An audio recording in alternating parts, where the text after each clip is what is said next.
Holly. Good to be here.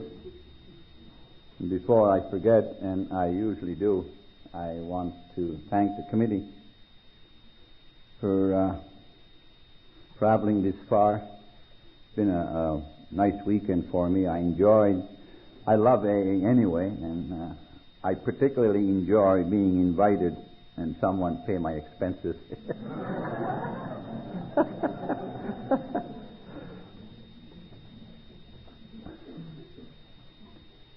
I have always loved AA. I still do. I'm one of those people who've been coming to meetings 4, 5, 6 nights a week for the past 31 years. And I started to attend step meetings about 25 years ago, and in Worcester, Mass. And this was good for me because at that particular time I couldn't read and write. I was sober 5 years, and I had a lot of problems, and I didn't know what to do.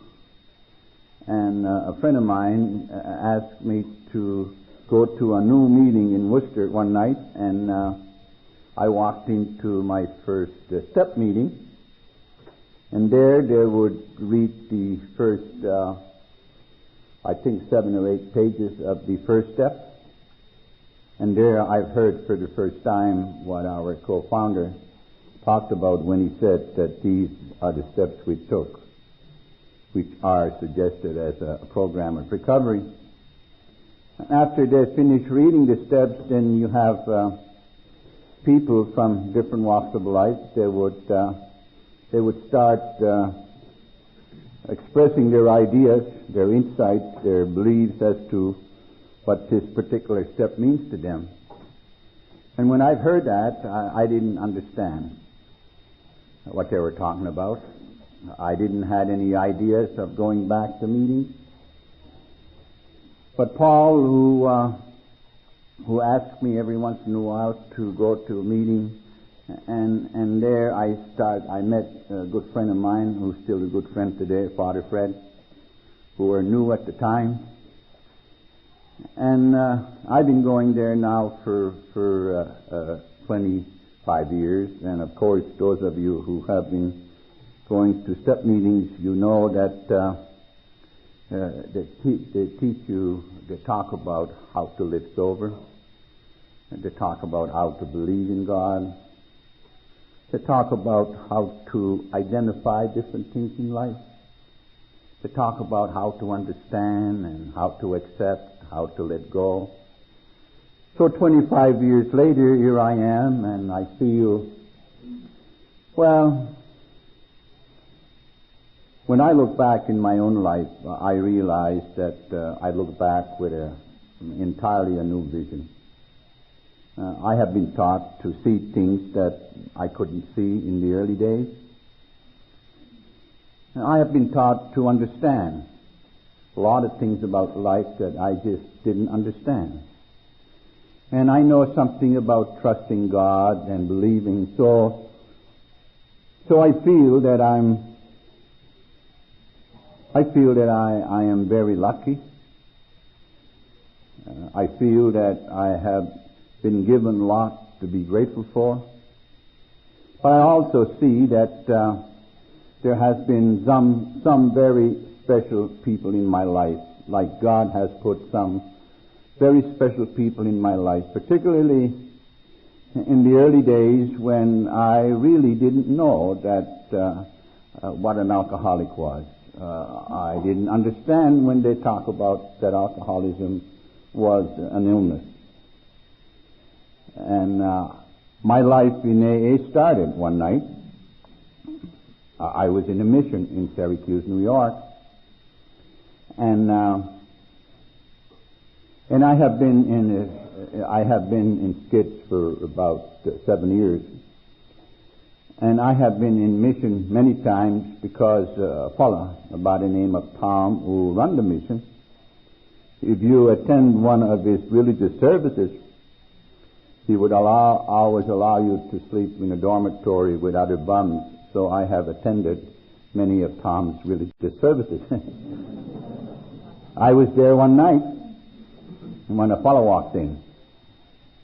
He says to me, "I am a member of Alcoholics Anonymous." I said, "Good for you." I have never met one before.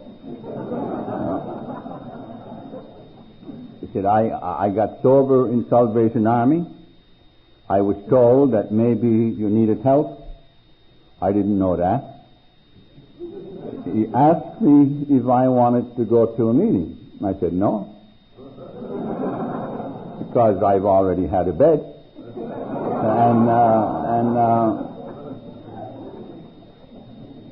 And I think the real reason was that I didn't dress too well. I needed a haircut. I suffered from wine sores. And when I'm sober, my friend Butt said how sensitive we are, that we get hurt easily and we don't suffer well. But the fellow said, "In this meeting, John, they have coffee and donuts and they're free." So I said, "Why didn't you say so in the first place?" So I walked into my first meeting, and there was a fella who stood at the door, a lawyer who has been sober 13 years, I've learned much later, and his job was to shake hands to people who were coming to that meeting. And of course, when he seen me, he grabbed my hand and he said that he was happy to see me. And I don't think that I was happy to see him at all. And I sit down, and my first speaker in AA was Lady Judge. And she wanted me to identify.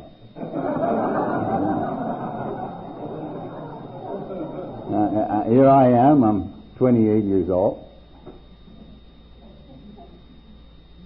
Been skits for 70 years, and I have never been married and never owned a car, never had a driving license. I couldn't read and write.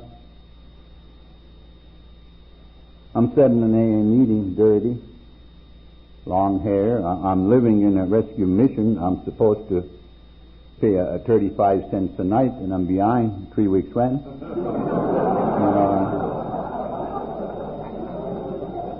I have financial problems,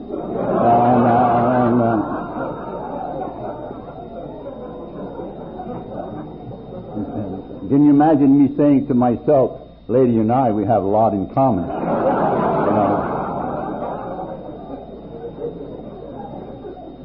I said to myself, as soon as I get my donuts, I'm getting the hell out of here.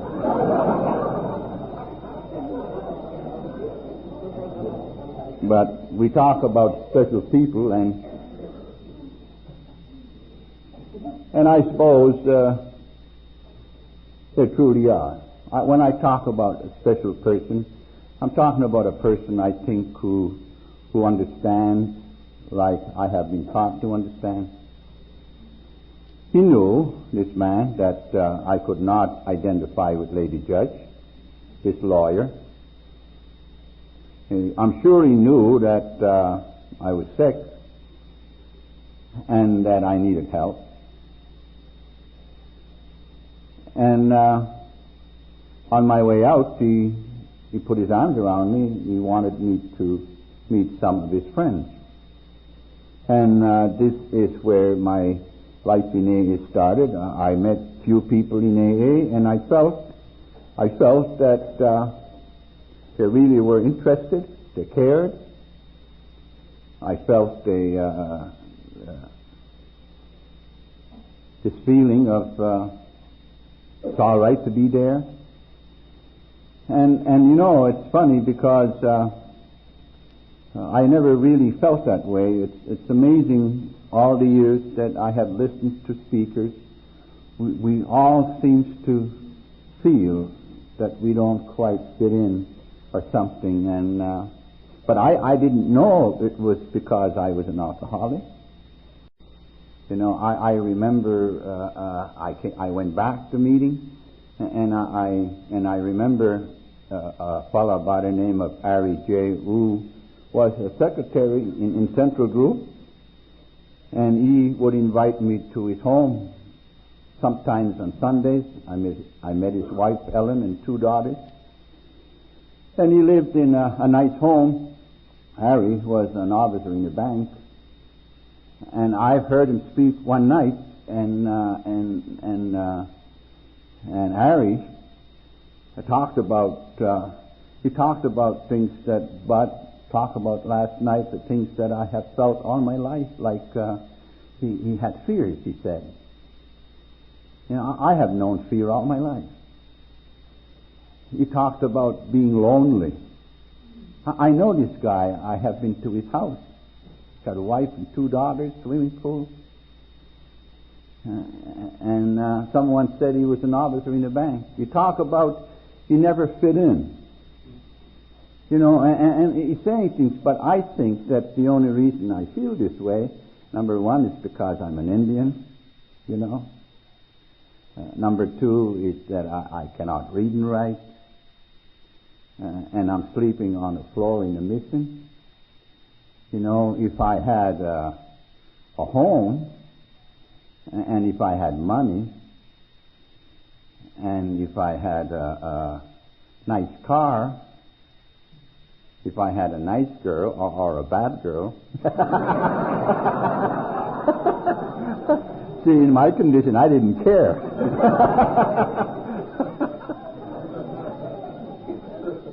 You thought I was getting spiritual, didn't you?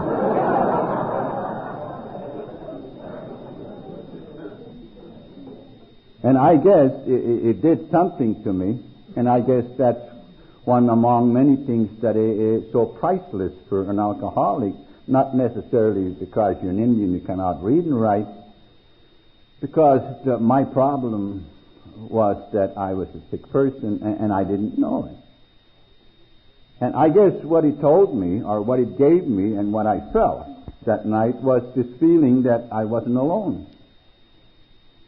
Because that seems to be one of my special problems all my life.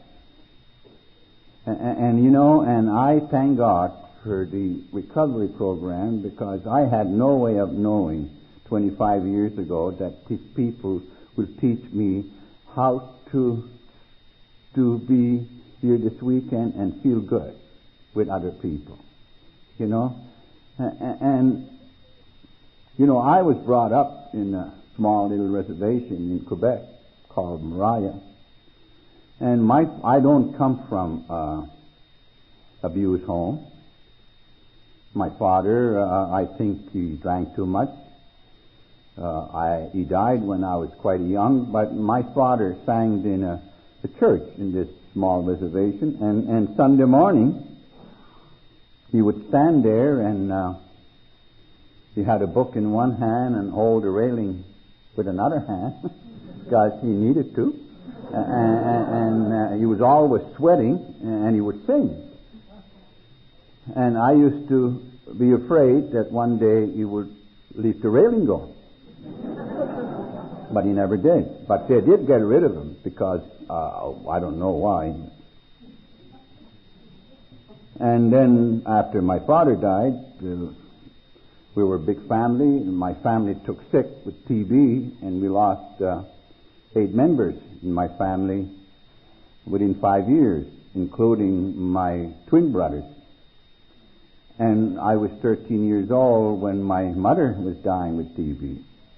And when I talked about fears, and I suppose maybe it is only natural sometimes to be afraid, but I think to be afraid all your life, and it's the way, I remember waking my mother up early in the morning because I thought I was dying too. I thought that everybody was treating me like if I had TB. And my mother said, "No, you're strong, and I'm proud of you." And when my mother died, I stayed in this whole house all by myself with a dog. And I really truly felt the same thing that Ari talked about in my own home. I really felt that nobody cared. I really felt that nobody loved me. And the hardest thing is I have never told anyone, and I never heard anyone talk about it until this man who works in the bank when I was 28 years old. For the first time, I've heard someone exactly how I have always felt about myself. And I suppose to some extent maybe it is natural to feel some of the things I felt. But I left home when I was 14. And I suppose I am like so many of us. I've always wanted to be somebody. All my life. I had a picture in my mind of being someone important. I will do great things. Never figured of sleeping in a sidewalk for 7 years. It wasn't my goal at all. I did what my people did. They worked in lumber camps in Maine. I arrived there and I asked if I could get a job in lumber camp. The fellow said that I was too young. But the Second World War took all the younger people, and they needed a dishwasher, and the fellow said that the camp was 20-some miles in the woods, 23 or 4 miles in the woods, and if you want to take a chance, it's up to you. I walked there, and I arrived in a lumber camp, and I met a man by the name of Bill Langster who was in charge, and he kept me there for 4 years, washing dishes.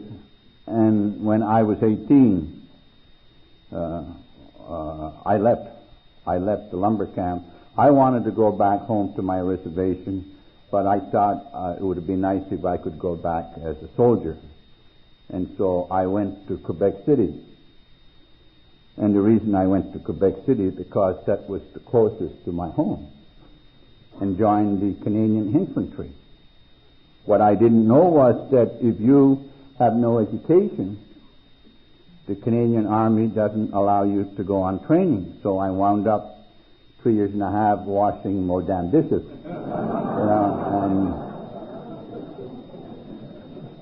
And that's something that really bothered me because you learn so many things about recovery, and among other things, the recovery says that when you don't believe in yourself, you always seek approval. You live on what people think or what you think they think, and you become a people pleaser because you have nothing to stand up for. And of course, I learned that many years later, but in the Army, washing dishes, I was ashamed of it. I told lies about it. I didn't go home. Because that's just the way I am. Things cripples my life. And I didn't drink. I didn't smoke. I chummed with the guy who was just like me. We always talk about someday we do great things. We never did anything. One time somebody told us that in the St. Lawrence Street in Montreal, if you have enough money, you can go over there and pick any girl you want. So we talked about that for a few months. And one day we'll do that. So one day we decided to go to St. Lawrence Street. And those of you who have ever been in Montreal, they're there. They're still there. I was there last year. I'm telling you, there's some pretty ones in there talk about spiritual awakening.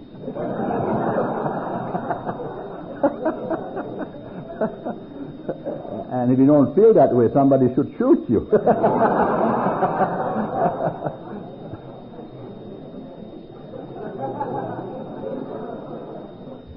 Anyway, we arrived there and we found him.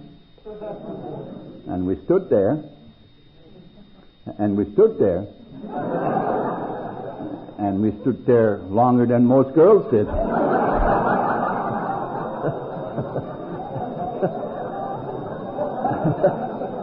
See, I didn't know I needed a drink.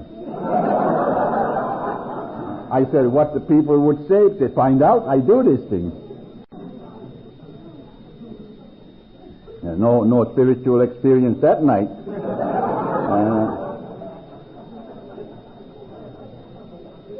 So we got a discharge together. We each bought a suit. We got all dressed up. He says, I know a place you and I can go. We'll have a few drinks. I've been there before, he said. And that was the Blowy Cafe in Montreal.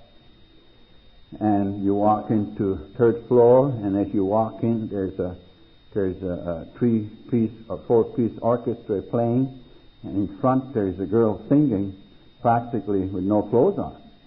And that's where I get my first awakening. And then I took a drink, and of course you've heard it last night, today, and God knows how many times about what happens when you and I drank. Happened to me. I've always had these things that we talk about, like being sensitive, and I don't fit in. The secret I have about washing dishes in Canadian Army, the secret of not being able to talk with English and not having an education and not being happy at all the way I was brought up. Disliking it. It's not something that drives you to suicide, but it's just something that's nagging you in life and cause you to wish if you were somebody else. And I know that I've been around AA long enough to have learned few things about myself. I realized that when I took a drink, alcohol, in a matter of a very short time, took away all of these things, and in a matter of 20 minutes. And I said many times, the first thing I loved about drinking, I can get very close to people, and among other things I've learned, and my wife tells me every once in a while that I am a very distant person, I am today, but I can't help it. And I know that you pay some when you are distant in life. But when I drank, I can get very, very close to people. And I can still see how felt is good inside.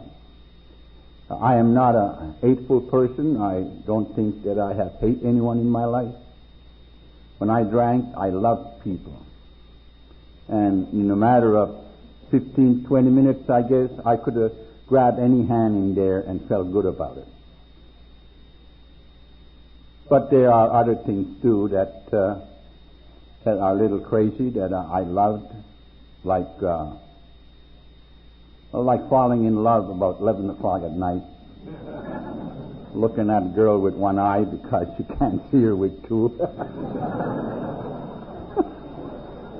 and telling her how beautiful she is, because that's what you can see. You see, alcohol also affects your vision,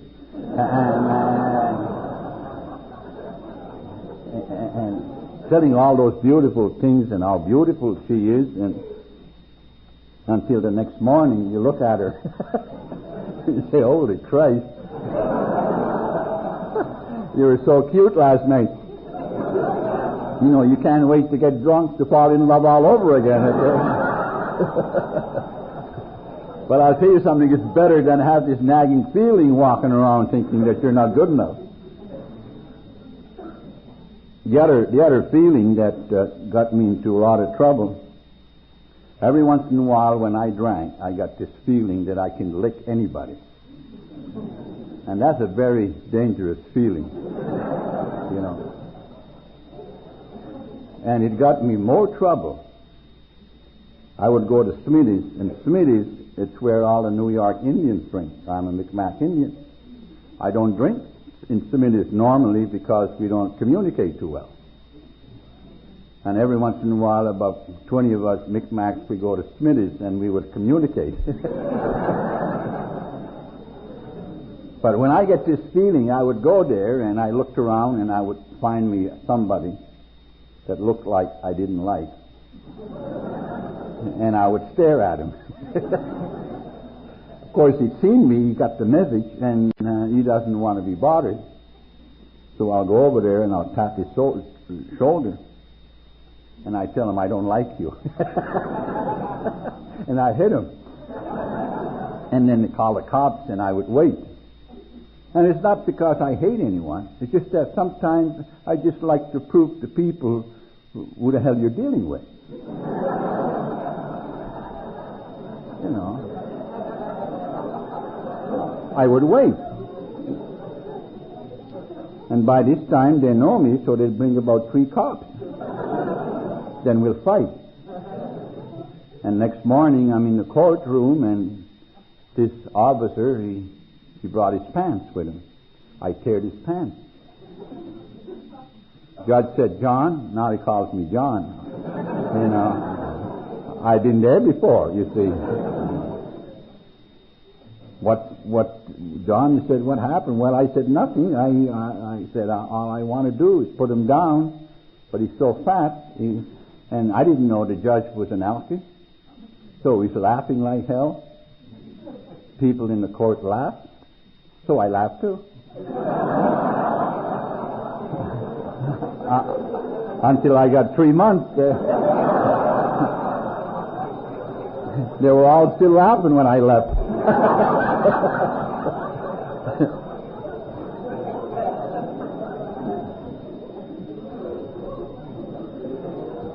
And of course, it was all right. I was still a social drinker at the time, and I was still having fun.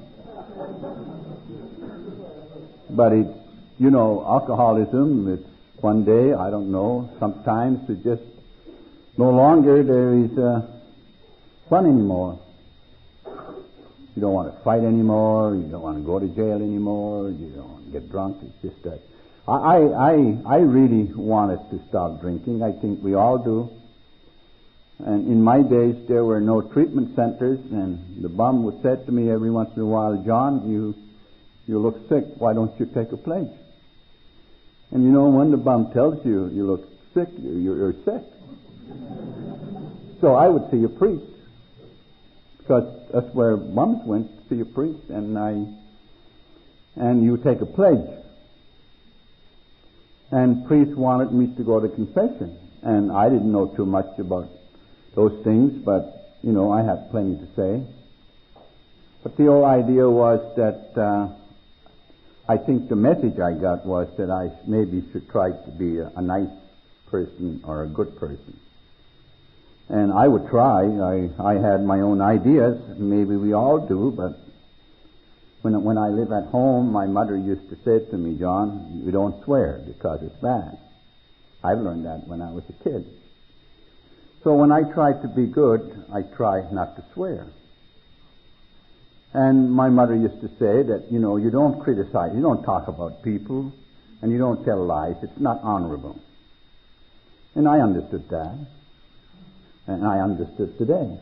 So I try that. And I don't know, some ways I've learned that you shouldn't go to bed with women. I tried that. That never helped me, but I tried it. But I didn't know that I was a sick person. What happens is that the way I felt, nothing changed. And you see, it's not that the way I felt.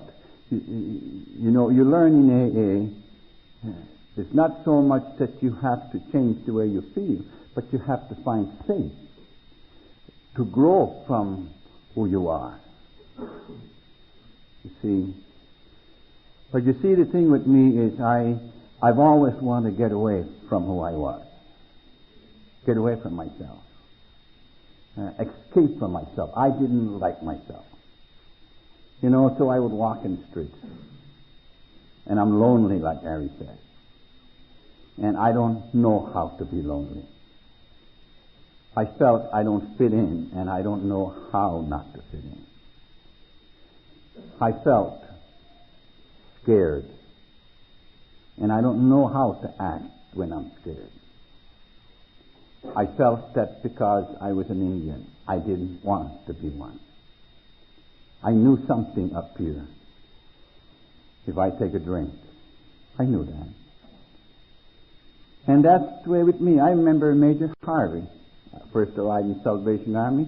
I never forgotten. He brought me to his office and said, John, you're 20 years old. You're 22 years old. He says, you go and join these people, 75 of them upstairs. They're all burned out, John. They've been to every Salvation Army. He said, we got all these records. He said, you're too young. Don't be like one of them. See, Major Harvey didn't know that it's not a question of choice. I had no choice. You know, as a matter of fact, the only time I felt comfortable is when I joined these 75 bums. At least there was something there. And 7 years later, when I walked into the Salvation Army, Major Harvey just shook his head. He wouldn't say one word. Because time and time and again, I arrived there after 2 months living in the streets, dirty, long hair, wine sores. Major Harvey knew. 3 weeks later, a month later, I will go back. I was just like one of them. You see, I didn't know. Then I take a drink. So what I took a drink is that, plates don't work. I get the feeling that I'm no damn good. Tom will run the mission. He's really a nice guy. He said to me one time, John, there's a fellow by the name of Billy Graham coming to this city. This man helps a lot of people. You go and listen to him. And I did for a couple of weeks, and I got sober, but he left. And I got drunk. I was in the mission one night wanting to get to bed, attending a religious services, and a fellow get up. He said that he was a bum just like us for years.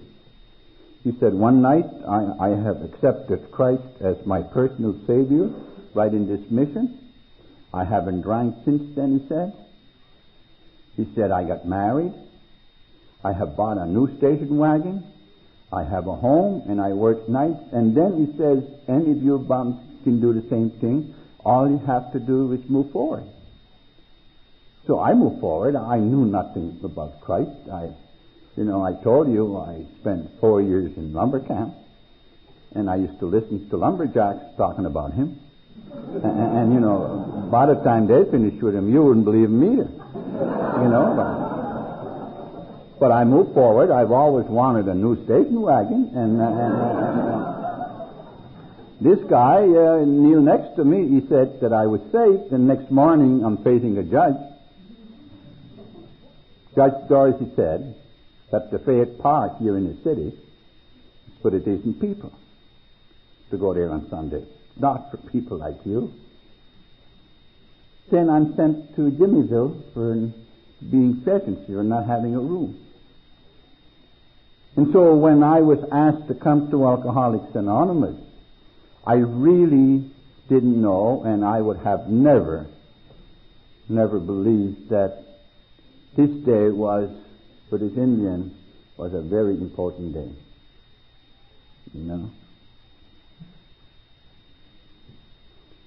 I came back to meetings, and I met my sponsor, Pat. I never liked Pat. I knew Pat. Pat lived in Skids. I met him in Skids. But he was an Irishman from an island with a degree. I used to say there's nothing worse than a bum with a degree. And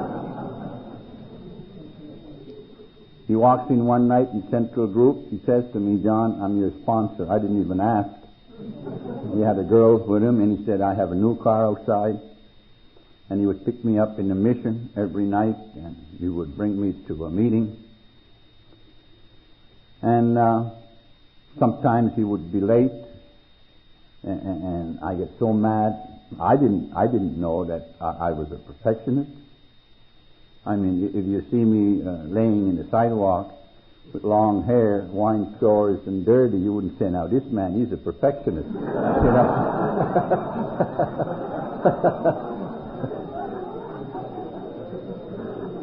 But to teach Pat a lesson, I wouldn't go with him.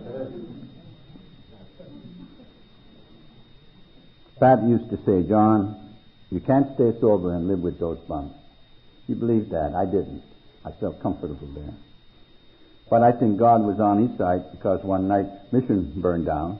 And Pat said that was the grace of God. And next day he brought me 12-step house. I worked there for a year. I got thrown out of there. I got into a fight with a... Well, they used to play cards all night, and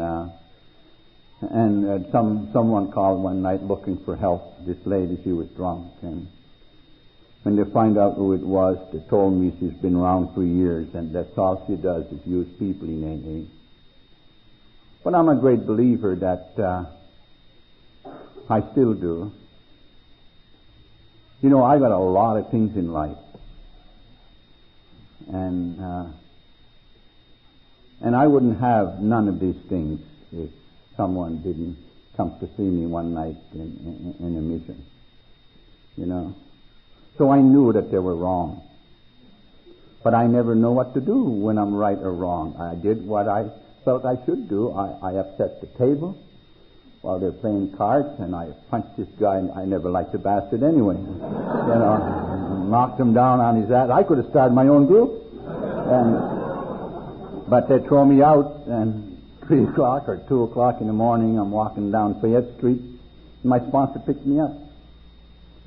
Brought me to his home, and next morning he brought me to Salvation Army, where I was there about 3 years or so. And in my 5th year sobriety, I was living in Salvation Army. I had a pass in my pocket telling me I could come home at 11 o'clock. I'll tell you something, I was lonely, because all that newness wear off. You know, like making friends was so good at first, even understanding a lady judge. You know, at first I never understood what she was talking about. She used to say that it's a mental obsession that precedes the first drink, and once you take a drink, now it's coupled with a physical compulsion. But appreciate that.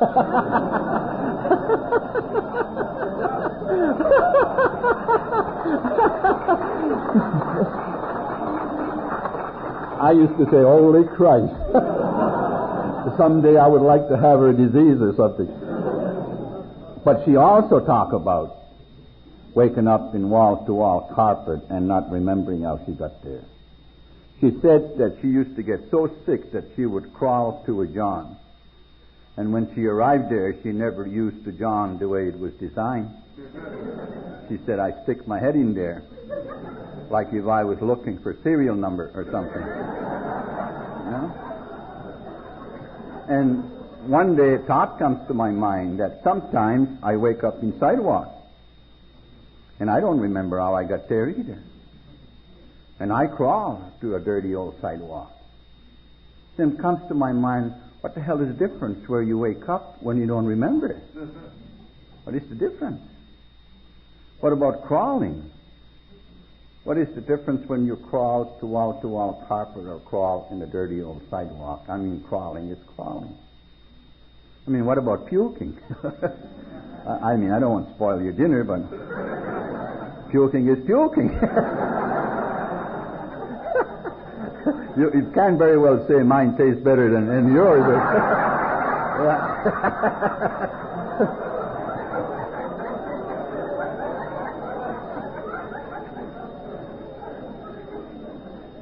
So you learn to identify.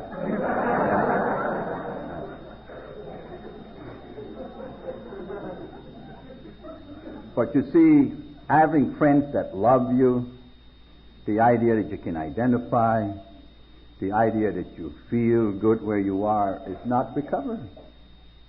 And sooner or later, unless you have recovery, it's going to come back.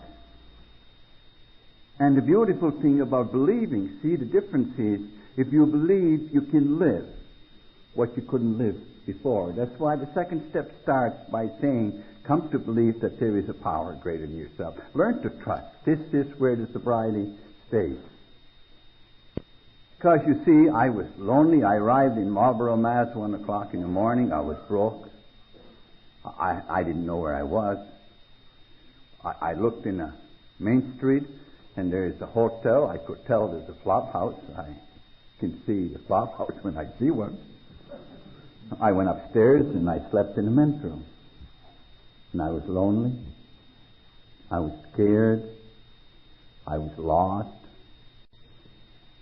Because you just cannot be in a men's room, some strange town, and lay there and say, Jesus, am I grateful to be sober? You know? Gratitude is something you have to learn. But I look back now, and it's like a good Lord would lead me along in life, and that's where I met Paul. Wonder restaurant. And he brought me to my first step meeting, and I would go back, and then I met Father Fred. Father Fred said to me, John, I'm going to institutions, and would you like to come with me? I said, sure, but I said, I don't speak because I don't have an education, and I don't talk good English. Oh, he said, don't worry about it. And when the priest says, don't worry about it, you don't worry about it, because that's supposed to tell the truth. But not in AA, So we go to different institutions, and among the institutions we go to was Walpole Prison. That's Saturday at 2 o'clock in the afternoon, and you have about 150 people, and Father Fred would stand there and he would talk to these people, and I felt good just to be in there. But one day we were there, and Father Fred says to them, I brought a speaker with me. So I take a quick look around, and I knew I was trapped. What am I going to say with, I have never done anything like that. The best I ever done was to tear this cop's pants. And even in the courtroom, they were laughing. Now, you don't tell that to these killers. These are killers. I mean, they kill people. They don't tear pants, they'll kill. They're not trying to impress anyone either. And they rape. And they steal. And they have pride. I mean, their own anyway. And I stand there, holy God, I don't know what I said, but Father Fred, on our way home, I said to him, you're not supposed to ask me to speak. He said, I tell lies.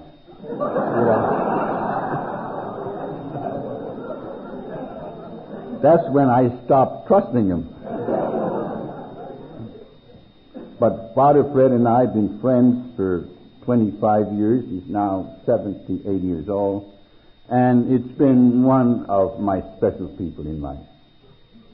Because there's a lot of things I never understood, and I got to know Father Fred, and we traveled a lot for a good many years, and I would ask, well, I go to a meeting, and they were talking about being restored to sanity.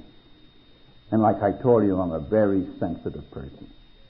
I get hurt easily, and I don't suffer well. When someone said that I should be restored, I disliked it. I don't even want to know what the hell it means. I just meant that you shouldn't talk to me like that. So I asked Father Fred one day, what do you think about this business of being restored? He said, that's not what the book says. He thinks you know so much, and he's so anxious to tell you. So I said, what it means? He said, the book says that you come to believe. I said, I tried that. That never worked. He said, you try what? I said, this business of God. I said, I even went to confession. I listened to Billy Graham. I even accepted Christ as my personal Savior. That stuff don't work for me. You see, what I didn't know was, I was sober 5 years. And I just by asking God in the morning and thank Him at night. See, I didn't know that it's in believing more so than how you feel. You see, the thing is, it's in believing that will allow you to stay sober no matter what you feel. I mean, you can face anything in life if you believe. But little can you face if you don't. That's what Father Fred was saying to me. I said to him, how do you do that? Well, he said, the book says, just have an open mind. He said, he says that every time they read it. You know, and you know, he digs me, you know. He knows he hurts me. And then he says, open mind, all there is to be teachable. And then he says to me, not going back to step meetings because you don't like what people say. It's not being teachable. You're still looking for what you want. And that's why you don't change. You know? But you know, I was sober five years, and I respected Father Fred. I liked Father Fred. And I believed him. True. And then he says to me, John, whether you like it or not, someday you'll have to start from where you are with what you have. And on my way home on the bus that night, 16 miles, first time in my life, I said this to myself, John, you're 33 years old. You're still hanging around in that men's room. You cannot read and write. You don't have money. I go to Paul's in the morning to get breakfast, to do little work. You don't have a girl. Father Fred said, you have to start here. You know? What is the difference? The difference is when I left Thursday morning, I left the 14-room house. I have 2 new cars sitting there in the truck. You know, I live like a white man, dollar down. And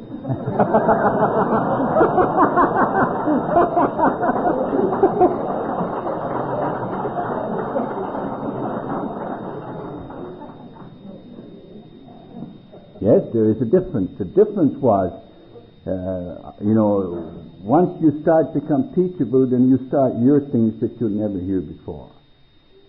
Like third step says, God don't make a decision, you do.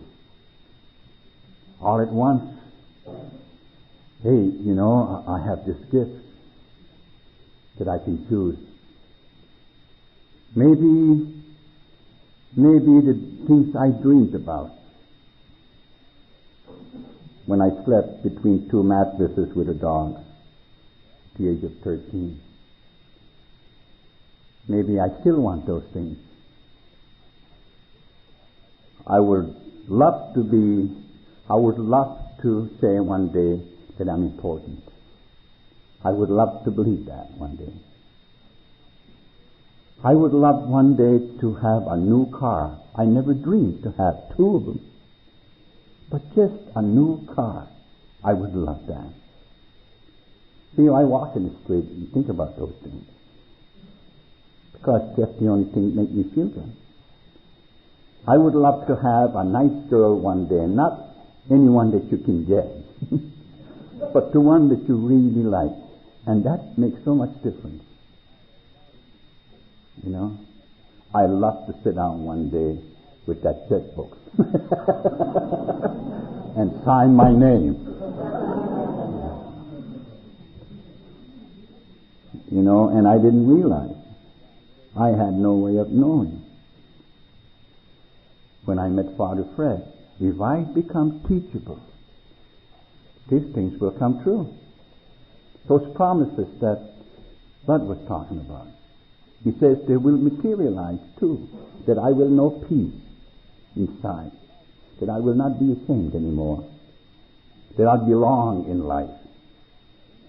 You know, when you walk 33 years and you don't even know what that is, it looks to me and it feels like it's so far away from where you are.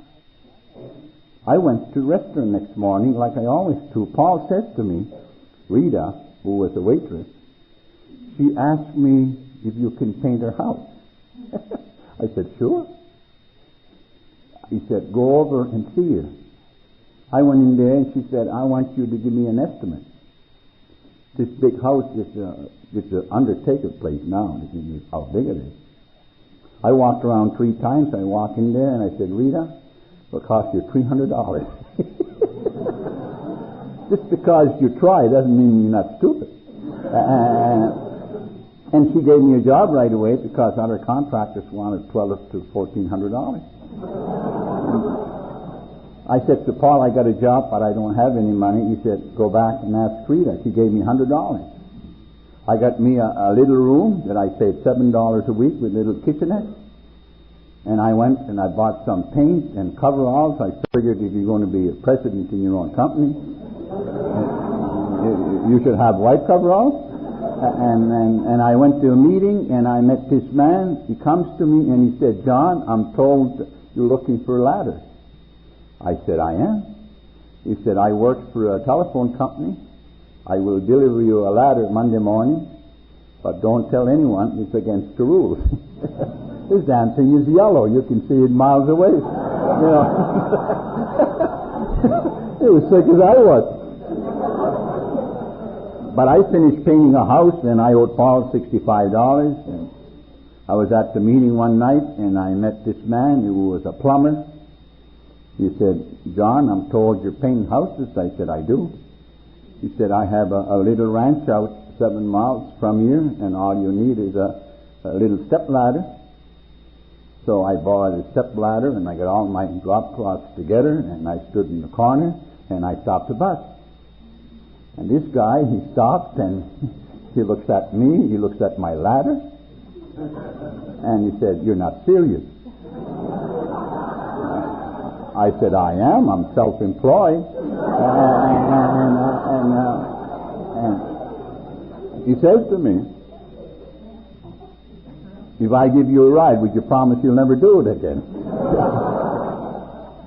My next house was the school teacher who taught school for 40 years. And Paul says to me, why don't you ask her? It's only 69 questions to get your driving license. So I said to her one day that, I had to tell her that I couldn't read and write. I wanted her to help me to memorize the 69 questions. I asked her if she could help me. She said, I have taught thousands of people. And a couple of months later, I knew the questions inside out. And I went in Marlborough, Mass, and they put me in this little room, and this guy asked me, I think, only 2 questions. I mean, I was depressed. I mean, this is 2 months' work. I said to myself, what in the hell is the use to have an education? Nobody cares.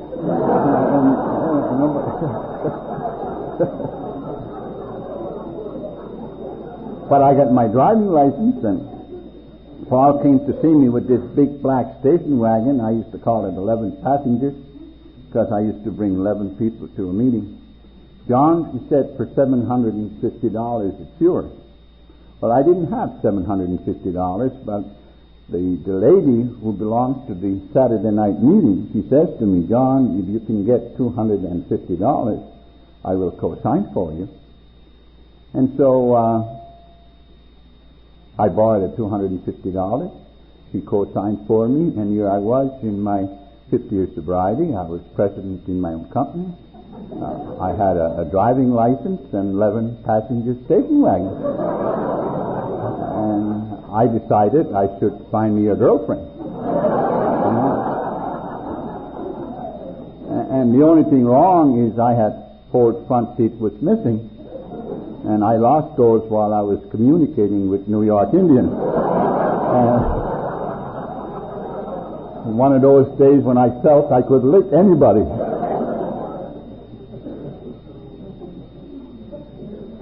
Someone said that there was a new dentist in AA, and I've learned that new people are very anxious to help you.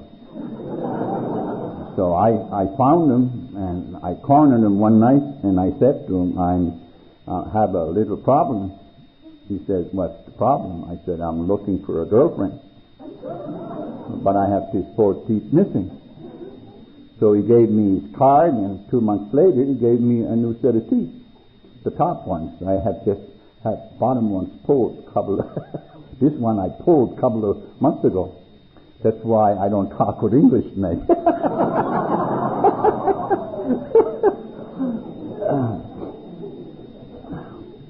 Here I am, I got a new set of teeth, and I went to a meeting and I met this lady.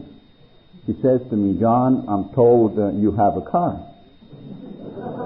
I said, 11 passengers. She says, I run a home of alcoholic women. I have 9 girls. I'm looking for someone to bring these girls to a meeting. Would you like the job? I said, I'll be very happy to. That's where I met my wife, Kathy. On our way home, I said to her, would you like to go out on date? And she said, no. I mean, she didn't even think. And if you're sensitive, that's a total rejection. That's treating you like nothing. And I don't like to be rejected. I get hurt easily and I don't suffer well. And on my way home, I said to myself, who in the hell she thinks she is? Here she is living with those women. None of them have anything. And here I am. I have a new set of teeth. I drive a 11-passenger station wagon. I'm a president in my own company. Who the hell wants her anyway?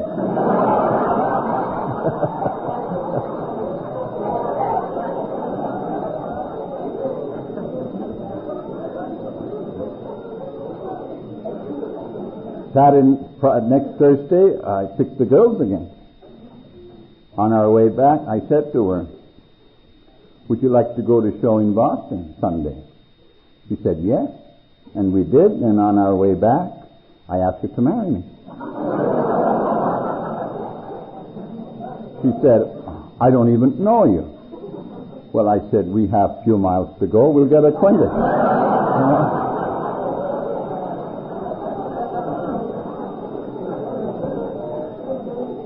And 3 months later, we got married.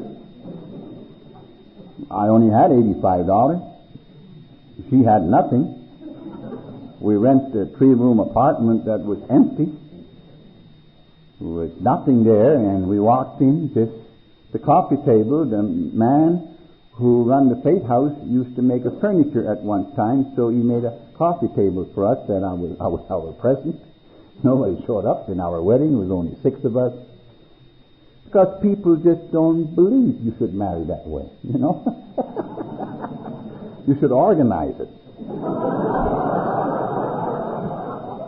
Go out for a year to get to know each other, you know, and buy your furniture and save money. Anyway, we got into this apartment. My wife says to me, where are we going to sleep? I said, we'll sleep on the floor. What the hell, I've been around long enough to know you can have fun on the floor. I'm sick, not stupid. I mentioned that one time in New York, and after the meeting, this lady comes to me. She says, young man, I don't know how much fun you can have on the floor, she said. But I know, she said, you can have a lot of fun in the Oriental rug. I said, thank God you identified.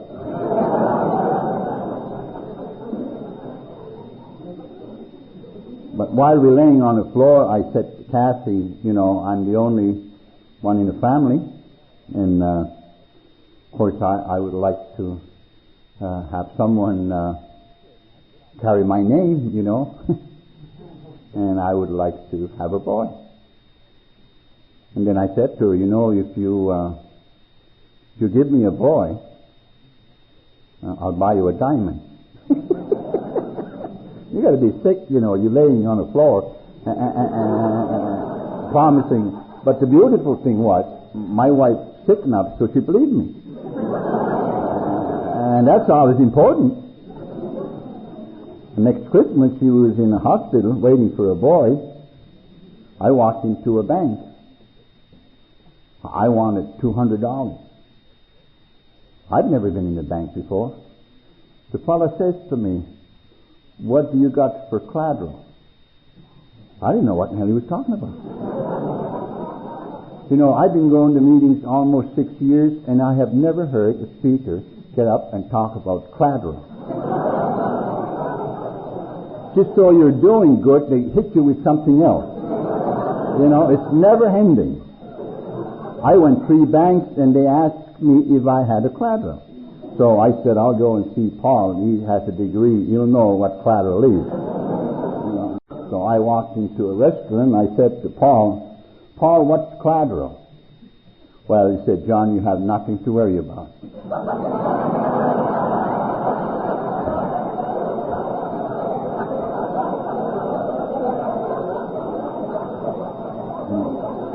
That makes you feel good, I said, why? He said, you don't have any. I said, what can I do, Paul? He said, you can pray. I said, Christ, Paul, they don't need God, they need collateral,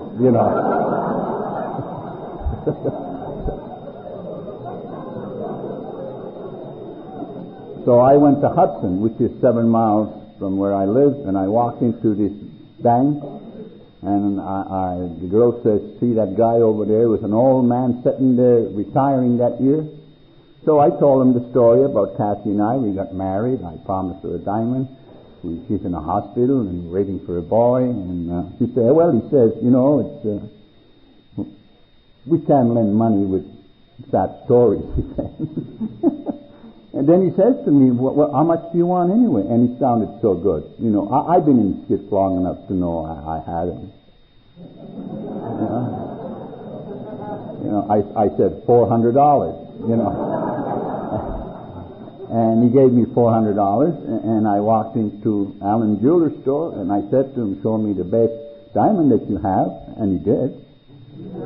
I said, show me the cheapest one.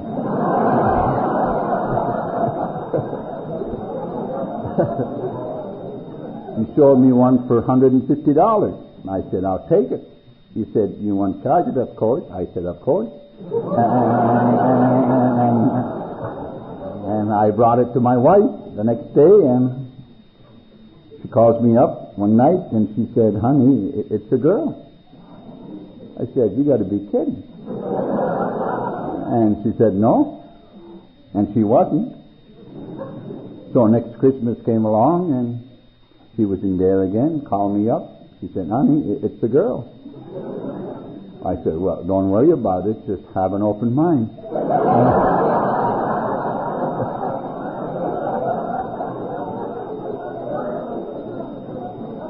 So next Christmas came along. She was in there again, calling me up. She said, honey, it's twin boys. So you know what I say?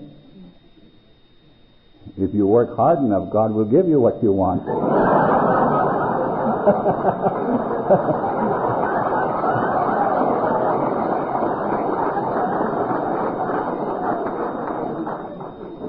So I said to Kathy, what you say that next Christmas we hang our stockings, and 2 years later the girl came along, and 2 years later a boy came along. So Kathy and I, we now have 6 children and been married 26 years.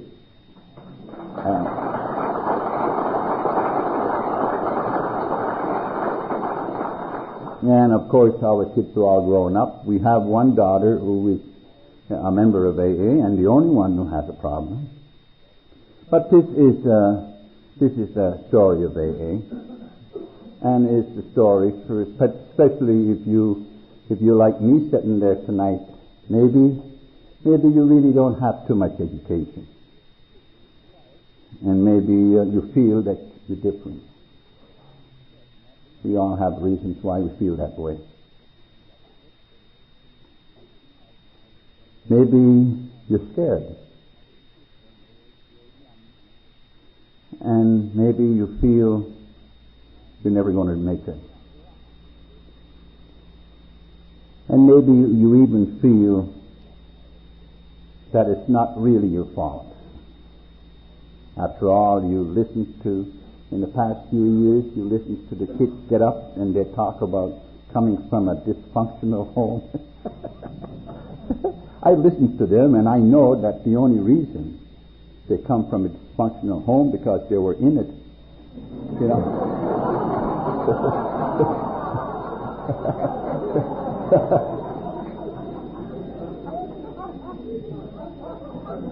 I know it's not easy when you're sitting there and listen to these people telling you, John, you know, you're like a tornado. Look behind you. You're a destruction where you've been. Sitting there and someone tells you, you know, you told lies, you cheated, you made excuses, that you rationalize, you testify. You spend years and years and years developing what he calls layers of self-justification. Your problem is not because you're an Indian. That's what Bill Wilson is saying. Your problem is because you don't have an education.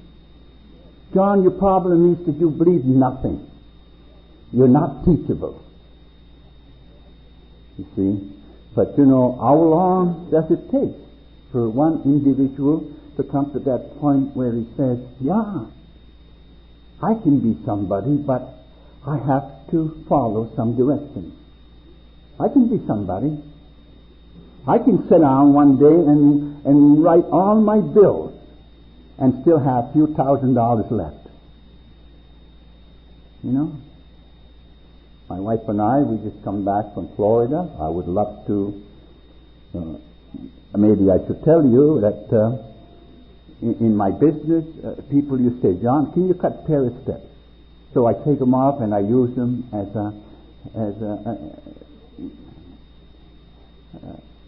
I copy them. Someone said, can you raise the porch? 12 years later, I have learned enough of carpentry. I have learned enough of building codes. I took a test and I got a license as a general contractor with no restrictions. You see, there's nothing wrong in my mind if only I allow people to teach me something. You see? And so now I'm a contractor. I let other people carry my ladder.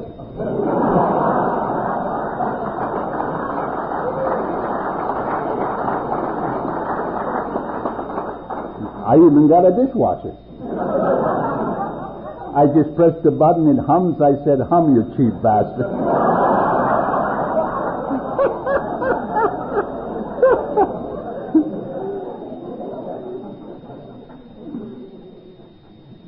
So I have 2 daughters married. I have we got a granddaughter and grandson. I got twins who are just coming home from Germany. She's been there school learning languages. I have a young daughter who's in a university. My youngest son just coming home this weekend from a National Guard. And my other twin went to school to learn something about my business. And so this is my family. This is me. This is the man who walked in one night from mission. You know. And of all people who touched me, who was a lawyer. You see, because he understood. And he cared. You know, and the second person was my sponsor, Pat, who picked me up every night. Used to bring me half a sandwich. See, it meant nothing to me. It took years later when I said to myself, anybody who stops and buy a sandwich to a bum in a mission, he really cares for that person. You see, you learn about how to live, and how to live is learning to understand, learning to accept, learning to console, learning to let go, learning to care about another person. These are the principles of learning how to live. Let go, let God. You see? And I know nothing about them. My sponsor, Pat. Dead now, Pat. And then Paul, who brought me to my first step meeting, who bought my first car. You know, it's 11th Avenue. Father Fred. The lady who co-signed for me, Father Fred. Forced me to stand up in front of convicts. Who would ever believe 25 years later I would be invited here on Saturday night and talking to people who have degrees. A surgeon. And I would feel proud and grateful about it, instead of being scared and think that I'm not good enough. There is a message here, and message is not me. Message is my story. My story is possible only there were people here who cared. There's no sense trying to kid myself. That is the real truth. You know, people cared. God has put some very special people in my life. And of course, the last person who is very special in my life is my wife, Kathy.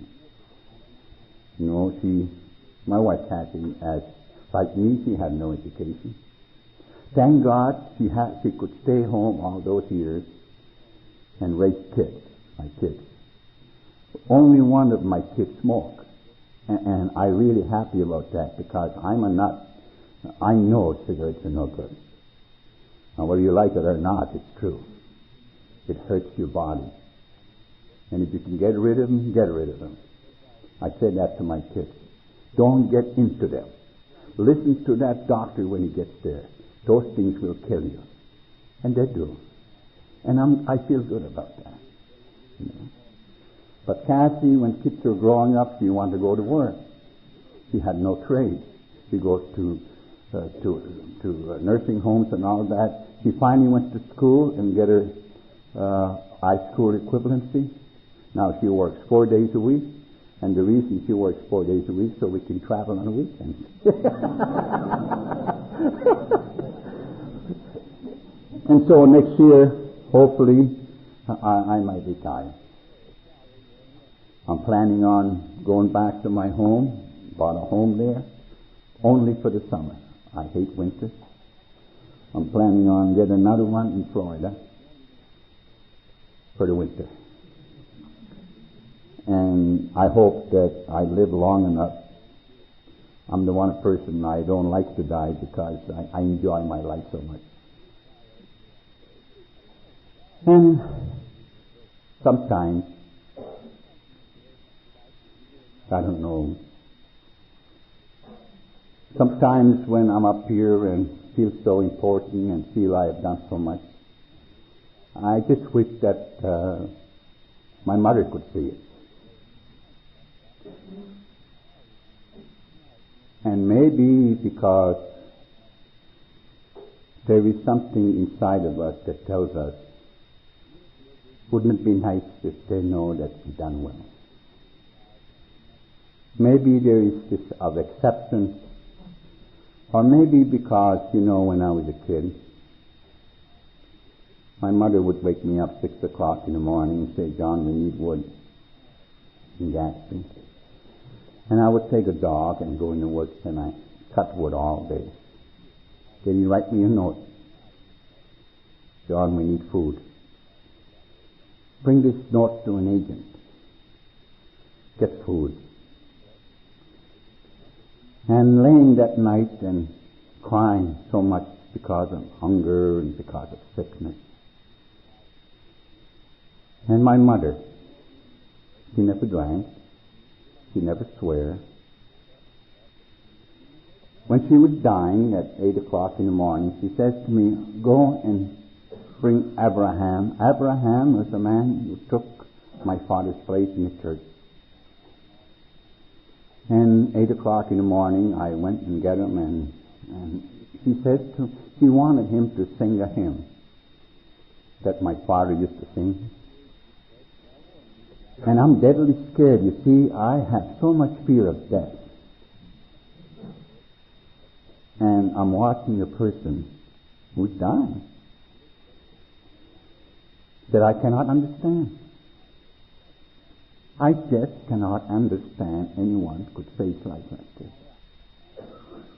And maybe that reason sometimes I wish if she only knew that day come that I could do that now. I don't know. I don't have those fears anymore. I have this feeling inside that I'm proud. I have this feeling that people honor my opinion. I have this feeling that I belong in life. I have that feeling that life is so good. And sometimes people need me. Like the man I sponsor who is a minister. Calls me up, he said, John, talk to me about 11 steps. I says, you haven't got the second step yet.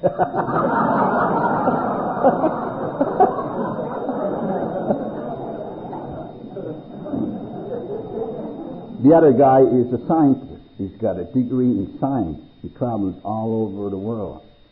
I'm his sponsor. I'm listening to him. I told him the other day when I talk, I'm going to tell him, you're the mixed up bastard I have ever met in my life.